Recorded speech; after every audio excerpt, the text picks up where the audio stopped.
Okay. Okay. So today we will talk about a very simple but interesting application of communication complexity. So, as I indicated in the previous lectures, it's more of a curiosity than theoretically interesting. I don't think theoretically we haven't. All of these things have alternate proofs, but it is just interesting to see that communication complexity has such an application. This particular lecture may be somewhat light, and I guess the videos is also going to be somewhat short. Okay, so and first exercise, if you don't recall the definition of regular languages, please go back and refresh it. So please, so I want you to be aware of the definition that uses the deterministic finite automata characterization. Right? So every regular language has a deterministic automaton.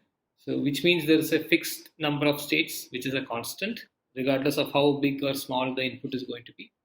And there are deterministic transitions. So whether you see 0, 1, or A or B or whatever symbol that you see next, there is a deterministic transition to another state. And then there is some states are marked as accepting and some states are marked as non-accepting. And this is so the state machine just runs through the states based on the inputs, and then at the end sees where it is, whether it's on an accepting or a non-accepting state. So that's pretty much the definition, but please go back and refresh if you're not familiar with this. And also refresh what was the definition of pooling sets. So pooling sets were like these sets x comma y, such that each of these sets had a particular where in the language or not in the where evaluate to be where 0 or 1, let's say where 0 and or 1. Okay, let's say it's a set of xy such that xy is f of xy is 0, but if you take from if a set foldings from a member x1 y1 and x2 y2, if you take x1 and y2 together, then it will evaluate to 0. So all x1 y1 x2 y2 etc evaluate to 1, but x1 y2 x1 y3 any other combination that you take evaluates. That's a fooling set, and this gives you a lower bound on the communication complexity, right? So just read up on that if you don't remember this. Now let's you can pause the video, right?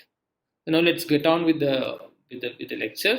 So consider this language set of all ww where w is any string. So which means w is immediately followed by w, right? There's no restriction on the size of w, but the first w and the second w are the same. So it could be like 1 1 1 0 1 0 or 1 0 1 1 0 1 or 1 0 1 1 1 0 1 1 or 0 0 0 0 0 0 0 0, right? All of these are examples of what I mentioned, right? So if you right, so this is not regular. Okay, if you remember regular languages, you could there could be a proof using pumping lemma or something like that. But now we are going to see a proof that this is not regular using communication complexity. Okay, so this is going to be similar to the proof, or the core idea is similar to that of what we saw in streaming. Okay, suppose this is regular, which means there is a deterministic finite automaton that can read all the inputs, and if it is of the form WW, it will lead to an accepting state. If it is not of the form WW, it will lead to a non-accepting state. So what we can do is to use this machine to, let's say the machine is M, and we can use this machine to uh, uh, recognize equality, right? The equality function, or to compute equality. How? Suppose xy is an instance of equality, right? Equality, let's say n bit equality. Let's say x and y are both n bit inputs. Alice gets n and Alice gets x and Bob gets y, both of which are n bit inputs. So now there is a machine M that recognizes L, right? Where L is this language. Now Alice starts running the machine deterministic finite automaton M on X. Once she starts running, it will end at some state. Let's call that state P. Now she tells Bob that she ended at P. So she doesn't tell X to Bob, but instead she communicates P to Bob. And then Bob continues the execution of M. Now he starts from P. He doesn't start from the starting state. He starts from P and he runs the machine on Y, right? So now, and he ends the machine at some wherever Y takes him. Now, the machine, as far as the machine is concerned, it has read the string X concatenated with Y, right? XY. If and it accepts M accepts the language L, or M was supposed to accept the language L. So since X and Y are the same length, it leads to an accepting state if and only if X and Y are the same. And now Bob can see whether he's in an accepting state or not. And because acceptance means X is equal to Y, that gives him the answer for equality. And then he can just send the answer bit to Alice. So this is a protocol for equality. Okay, I say it's a contradiction. What is this contradiction? How is this a contradiction? Because what is the communication involved here? The communication involved is that Alice sends, she does not send X, she sends only P. And how many bits does this require? It requires, let's say there are 100 states in the machine, then it requires something like 7 bits, right? Log the number of states.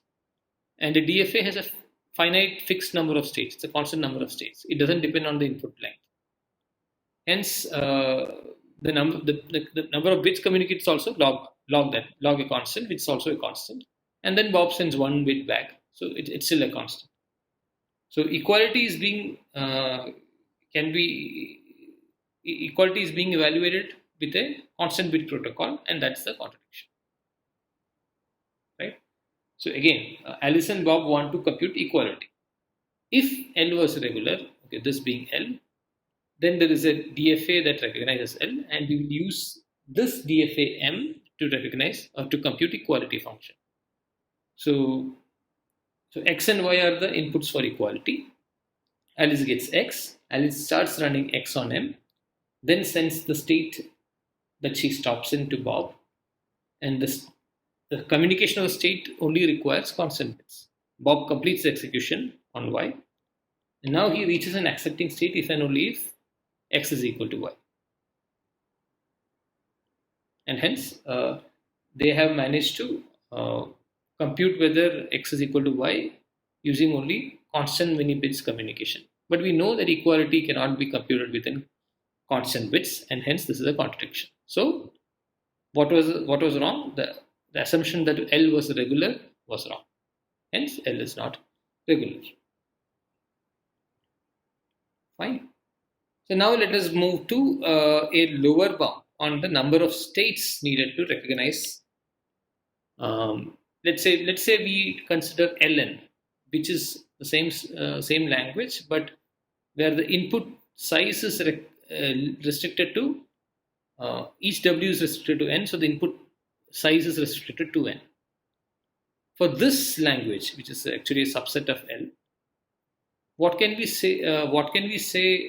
So we don't know whether this is a DFA, whether it's a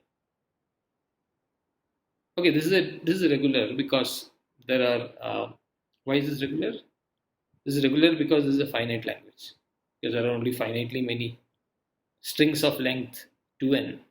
So this is a subset, so that is even smaller than that. What is the minimum number of states required for a DFA to recognize this language? So we'll again try to find that out using communication complexity. So whatever I said, the protocol that I just said can be done here as well.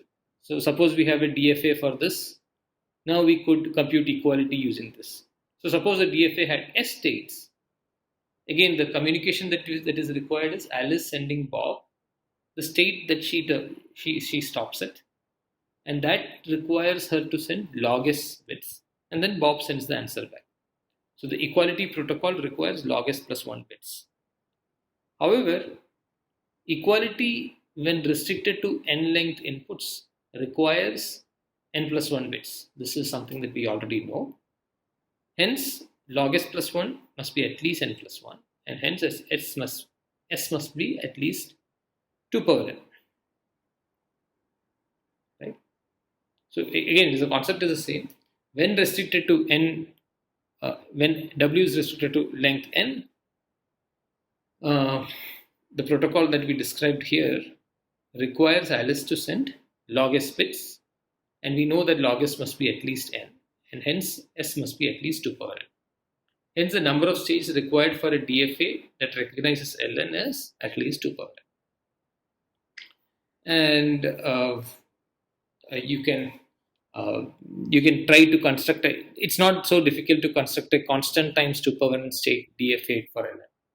I don't so making a DFA of size exactly 2 power n may not be easy, but you can try constant times DFA, constant times 2 power n state DFA. Okay, yeah. I'll also be attaching a set of notes by Bill Gasarch. So he also tries to write something for this, but he doesn't quite get it right. So you can try you can look at the DFA that he constructs in his notes. That DFA there are some issues, or the computation there are some issues. So you can, but you get some idea and you can fix that. Okay, so now let us try to generalize what we just said. So here the idea was that WW leads to or can help in computing equality. Now let's see if we can generalize this. Okay. Now L is a language, some language. Now we are going to talk about whether L is regular or not regular. Now the corresponding communication complexity instance is going to be called L subscript n, where you have pairs x comma y, where both x and y are of length n, and the concatenation xy is in L. Okay, so from the language you pick out strings of length 2n, and then you break it into half, give half to Alice and the latter half to Bob. This is the language ln. If f is an increasing function, so let f be an increasing function. Right? It could be increasing slow, but it needs to be an increasing function. If for infinitely many n, we can construct a Fooling set of size at least fn, then for ln, then L is not regular.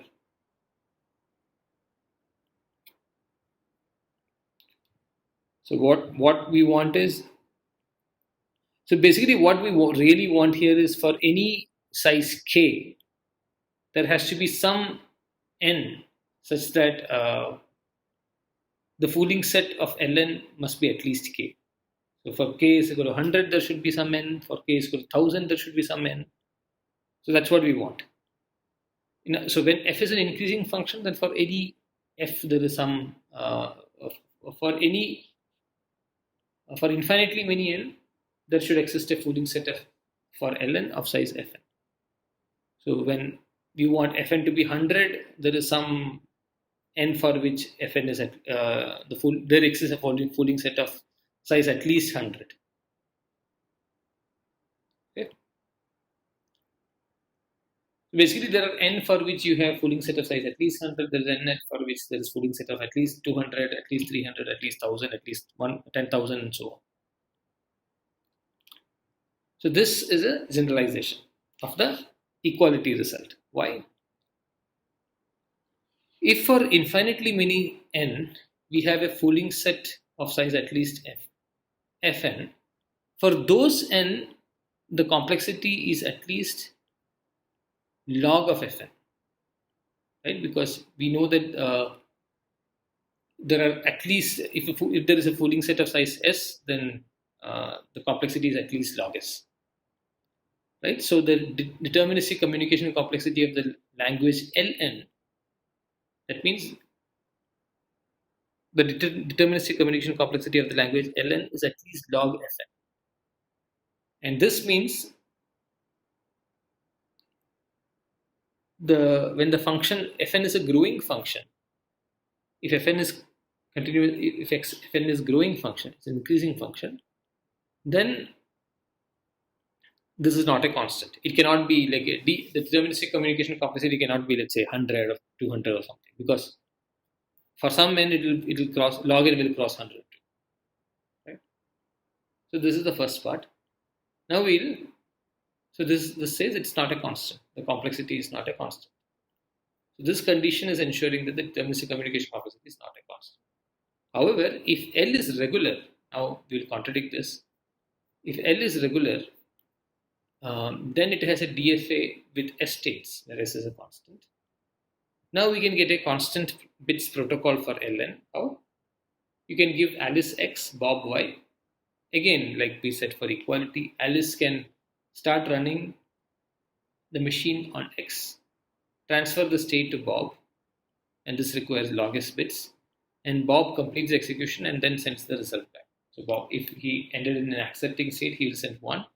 If he ended in a non-accepting state, he will send 0. And this requires log S plus 1 bits, which is again a constant number of bits. But this is a contradiction to what we just said, right? Because for infinitely many n, there exists a Fooling set of size at least fn, and fn is increasing. So the deterministic complexity is at least log of fn. And this means the deterministic complexity is not a constant, right? So now we have got a result that says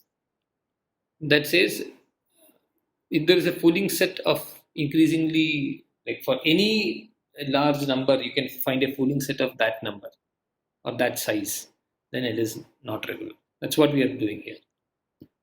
So you have a language and you have a corresponding language ln. Now, what really is required here is, if I tell you construct a Fooling set of size 1000, you can go to any n that you want. For some ln, you should be able to construct a Fooling set of size 1000. If I say 10,000, for some other n, you should be able to construct a Fooling set of size 10,000. For 1 million, for some other n, you should be able to construct a Fooling set of size 1 million. If you can do that, then L is not regular. And that's what we are saying here. Okay, now let's see an example for this. So A is a language W, where then which is 0, 1, of all W, where W comes from 0, 1 string, such that the number of ones is a perfect square. Number of ones in W is a perfect square. So we consider the language A n square, where x and y are both of length x n square, and the concatenation is in A. Basically, Alice gets some number of ones, Bob gets some number, or Alice gets half, Bob gets half. Together they should have a constant square number of ones. What we will do is, for every n, we will show that there is a Fooling set of size n plus 1 for a n squared. So what we are doing is consider the square root function. So for basically, if you want a Fooling set of size 10, then you go to a of 100, a of 10 squared. If you want a Fooling set of size 20, you go to a of 400, a of 20 squared. So basically, for a of n, you get a Fooling set of size square root n. So when you fit it in the theorem here, the increasing function is just the square root function. That's what I mean by square root function. Okay, so what is a Fooling set? It is 0. So 0 power n squared means 0 repeated n squared times. So the first element is 0 n squared, 1 n squared. All zeros, n squared zeros and n squared ones. And 0 n squared minus 1 followed by 1. Then 0 followed by 1 n squared minus 1. 0 n squared minus 2, 1 squared. So meaning n squared minus 2 zeros and 2 ones. Here you have two zeros followed by n squared minus 2. And finally, n squared minus n zeros and n ones, and n zeros and n squared minus n ones. This is a Fooling set. Why is this a Fooling set? All these elements are in an squared, because if you take them as a pair, each one of them contains exactly n squared ones if you take x and y together. So all of them, they are members of an squared, and this is of size n plus 1. However, if you take two of them, let's say you take the ith element and the jth element, or so the ith element is 0 power n squared minus I plus 1 and 1 power I minus 1, and jth element is 0 power j minus 1 and 1 power n squared minus j plus 1. Right? So take these I and j such that I is strictly less than j, not equal, not the same. And for this we have to show that it is not an an squared. Let's see why it is the case. The number of ones is n squared minus j plus 1 plus I minus 1. So in other words, it's n squared minus j plus I. But I is less than j, so it is like n squared minus j minus I. So you're subtracting some positive quantity from n squared. But j is strictly, j is at most n. So this is at least n squared minus n. It cannot be smaller than n squared minus n. But n squared minus n is itself greater than n minus 1 squared. So we know that this quantity is at least n minus 1 squared, strictly greater than n minus 1 squared. And this is strictly less than n squared because j is strictly greater than I. So this is not n squared, this is not n minus 1 squared, but it's something in between. So more specifically, this is not a perfect square. This number of ones here is not a perfect square. Hence, this is not a member of n squared, and hence the set that I wrote here is a Fooling set. Because it's not a member of n squared. So it's a Fooling set. Now what we have here is for infinitely many values of n, I can construct a Fooling set of size n plus 1. But that is for a n squared. So the function, again, as I said before, the function is a square root function. So for infinitely many n, I'm able to get n squared that has a Fooling set of size n plus 1. And that's an increasing function. And now that we have proved the general theorem, all we need to show is that we have such a Fooling set. And hence A is not regular. And that completes the proof.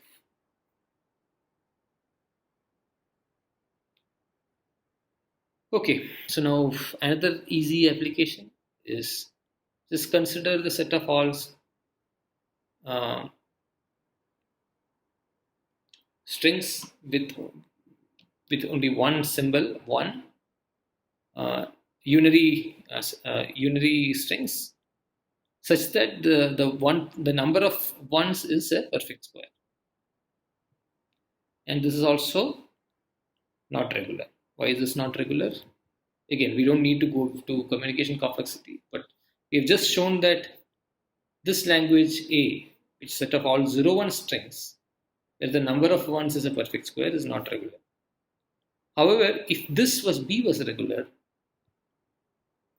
we can convert, there is a DFA for B, right? And now we can convert this DFA of B to a DFA of A. How? You can take the DFA of A. So there will be states and there will be transitions. And you can process any binary string as well. So the transitions under 1 will be as per the DFA of B. The transitions under zeros will all be self loops. Basically, if you see 0, you remain in the same state. If you see 1, you basically the DFA for B will just make sure that if there is a DFA for B, it will just make sure that the number of ones is a perfect square.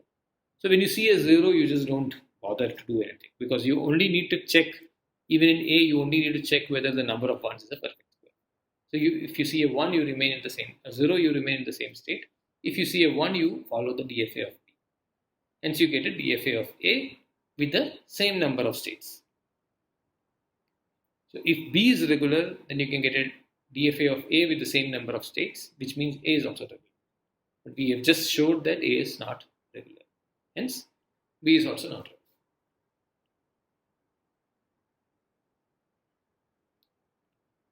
Okay. So the next example, the last example for today's lecture is going to be C, which is a set of all binary strings such that the number of binary strings W such that the number of ones is a prime. Okay. And we need the claim that for all the natural numbers G, okay, this is G contained in N, we have two consecutive primes P and P prime such that the P prime is at least P plus G. In other words, if you tell me G is short for gap.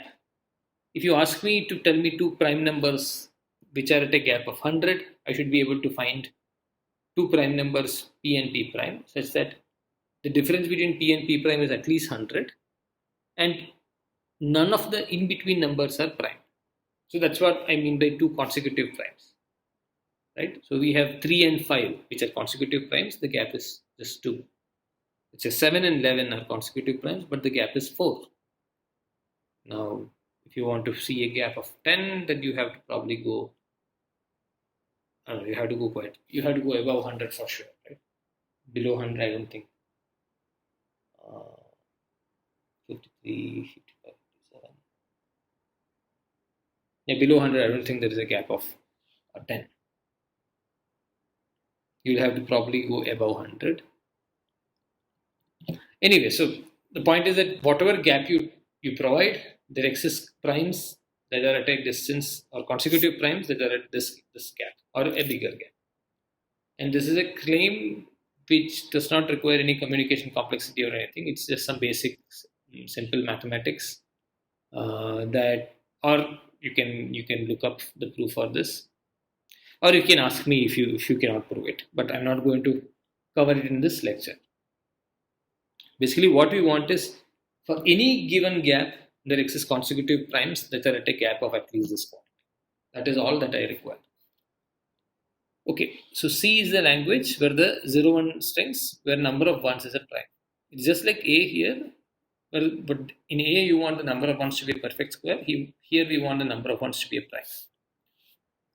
Okay, now you consider CP, similarly constructed, which is the set of pairs x, y, such that both length of x and length of y is equal to p, and the concatenation is in C. So this is x is a 0, 1 string, y is a 0, 1 string. Together they should have exactly a prime many ones. The number of ones should be a prime. Now we will construct, for every prime p, we will construct a Fooling set of size p plus minus p, where p plus is the next prime. So for every prime p, I will construct a Fooling set of size p plus minus p, where p plus is the next prime. Okay, we'll first see the construction. So the construction is just this. First we have p1s followed by p1s and p0s. p1s followed by 0, 1 followed by p minus 1 zeros. So this is x, this is y. And p minus 2 ones followed by 2 zeros, and 2 ones followed by p minus 2 zeros, and so on till 1 followed by p minus p plus minus p minus 1, and that many ones, or p plus minus and p plus minus p minus 1 zeros. That is x, and Bob's input is p plus minus p minus 1 ones followed by p minus p plus minus p minus 1 zeros. This is Bob's input, this entire thing. And this is Alice's input. So there are exactly p plus minus p elements in this Fooling set. and all of them contain exactly p ones, right? If you take them together, hence these are all members of C, and length of x, length of y, everything is p, so that's all fine. Hence, this is a all these are elements of C. Now, to show that this is a Fooling set, we have to show that any x taken from one and y taken from another, it does not form a Fooling set. So let us consider, or it does not form a member of C. So let us consider I and j, where I is from 0 to p plus minus p minus 1, and j is also the same range, such that I is strictly less than j. So now you get 1 power p minus I plus 1, 0 power I minus 1 for Alice, and 1 power j minus 1, 0 power p minus j plus 1 for Bob. What is the total number of ones together that Alice and Bob have? P plus j minus I. Right. This plus 1 and minus 1 cancel. So p plus j minus I is the number of ones. And what do we know? P plus j minus I, j is strictly greater than I. So this is strictly greater than p plus 1, which is, or this is greater than or equal to p plus 1. So this is strictly greater than p. But j plus, we know that j is at most p plus p minus 1. Hence, this is at most p plus p minus 1, which is strictly less than. So even if you take this, p and p cancel, it is strictly less than p plus. So what we have is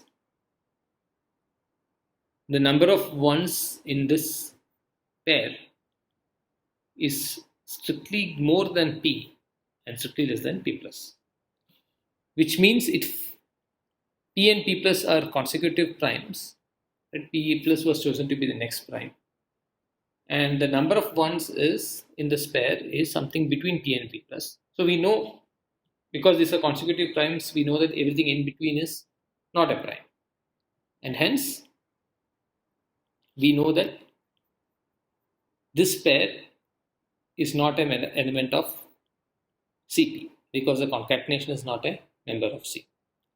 Hence, this is a Fooling set. This holds for any I and j, and hence this is a Fooling set.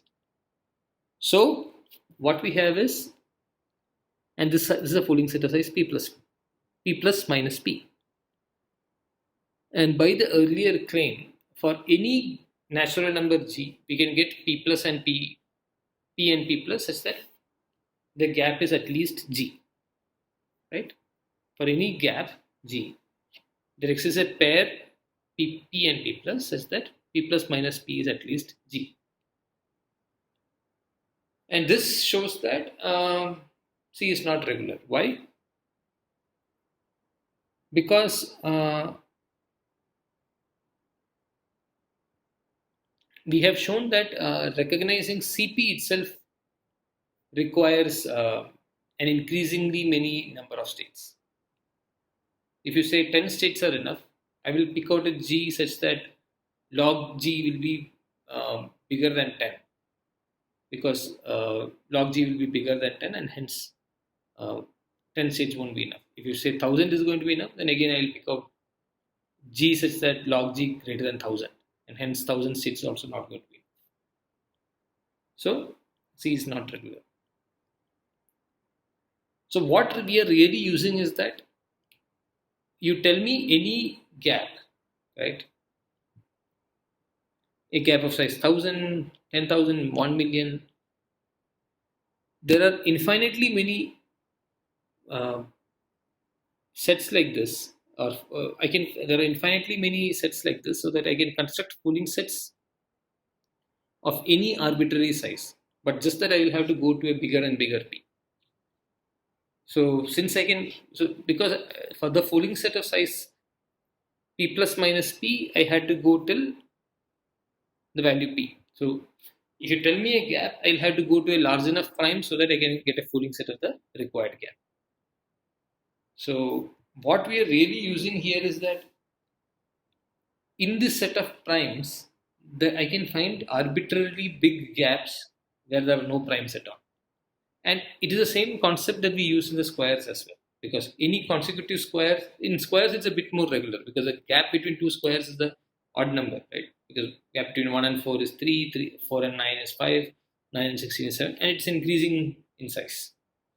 So gap between two consecutive squares is an increasing odd number, but gap between two prime numbers is irregular. There is no fixed pattern. But we know that given any big number, I can find uh, two consecutive primes such that the gap is larger than that number, and that is what we are using here. So I'll share with you the notes by Bill Gasarch, and on which this lecture is based. So read theorem 8.2 from that notes, and it says something similar to what I just said. Okay, so that is all that I have for today. Just to summarize, uh, we started with the equality function. So on all this, the concept, the idea was Alice starts. So first you restrict to a fixed length, so xy where both x and y have the same length. Then Alice runs the. If there is a DFA, Alice can run on half of the input on that DFA, send the state to Bob, and then Bob can complete the execution. And hence they can compute a certain function using log the number of states, many bits. So when in a DFA the number of states is constant, so the communication is also constant. However, now we will reduce problems that are known to be hard or known to take super constant complexity. Here we took equality, which needs n bits of complexity, and we showed that if L is regular, then it requires only constant bits, which we know is wrong, and that is a contradiction. And then we generalize this. So the idea behind the generalization is we are not reducing from a fixed function, so not like equality, but we are reducing from a abstract function which has a large Fooling set. So a large Fooling set means this abstract function also has a large complexity. So if I can find a large Fooling set of size this, then that also gives me a lower bound of the complexity. And if f is an increasing function, the lower bound of the complexity is also log of fn is also an increasing function. And that's all that we need, because if there is a DFA, then we get a constant bit protocol. And constant bit protocol and log of a increasing function protocol, this is a contradiction. And the same concept in the last proof as well, because here there are arbitrarily large gaps between primes. So for whatever k that you tell me, I can construct a Fooling set of size k. I just have to go to a large enough p so that p and p plus have a gap of size k at least. And that gives me a Fooling set of size k, and I get an instance that I get a language that requires log k bits of communication. But then if there is a constant size, and I can do this for any k, whatever k you tell me.